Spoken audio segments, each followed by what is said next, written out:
ప్రజాస్వామ్యంలో ఓటు వజ్రాయుధం. ఓటు వేయడం మన హక్కు, మన బాధ్యత. ఓటు ఎందుకు వేయాలి? ఓటు ప్రాధాన్యతపై ప్రముఖులు, ప్రభుత్వ అధికారులు ఏమంటున్నారో వారి మాటల్లో ఒకసారి విందాం. మీరు ప్రతి ఒక్కరూ మీ హక్కు ఇది, అట్లాగే మీ రెస్పాన్సిబిలిటీ కూడా ఉంది. తప్పకుండా మీరు ప్రతి ఒక్కరూ వచ్చి ఆ రోజు మీ ఫ్రెండ్స్తో, మీ ఫ్యామిలీస్తో సహా వచ్చి ఓట్ వేయాలి.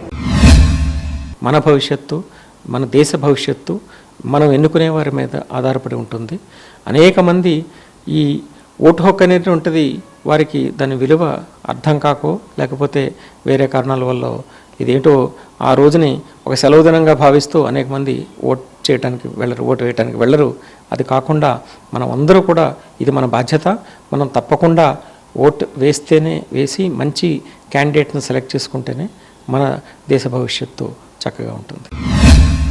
తెలంగాణ పోలీస్ ఎలక్షన్స్ నిర్వహణకు పూర్తిగా ప్రిపేర్ అయింది. ఓట్ అనేది ఒక హక్కు మాత్రమే కాదు, అది ఒక బాధ్యత.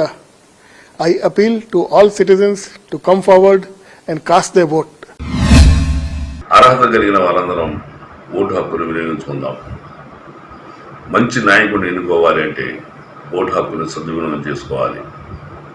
పోటీ చేస్తున్న వారిలో మీకు ఎవరు నచ్చకుంటే నోటాకు ఓటేద్దాం, కానీ ఓటు హక్కును మాత్రం తప్పనిసరిగా వినియోగించుకుందాం.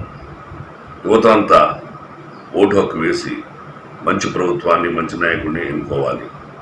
రండి, కదలండి, ఓటేద్దాం.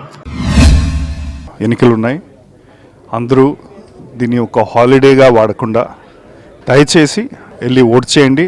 ఇది మీ హక్కు, ఇది మీ బాధ్యత. రేపు బ్లేమ్ చేయడం కన్నా ఇవాళ్లే దానికి మనం ఓట్ వేయడం is better. So please go vote. వాళ్ళని అడిగే హక్కు ఉండాలంటే మన బాధ్యత మనం చేయాలి కాబట్టి తప్పకుండా ఓటు వేయండి. ఆ ఓటు మన అందరి హక్కు అండి, దయచేసి దాన్ని సద్వినియోగం చేసుకోండి. సినిమాకి ఇచ్చే టైం కూడా ఓటు వేయడానికి మనం ఇవ్వట్లేదు. దయచేసి 5 yearsకి ఒక్కసారి వచ్చే ఈ ఎలక్షన్ని మనం చాలా సీరియస్గా తీసుకుని అందరూ ఓట్ని వినియోగించుకోవాలని కోరుకుంటున్నాను.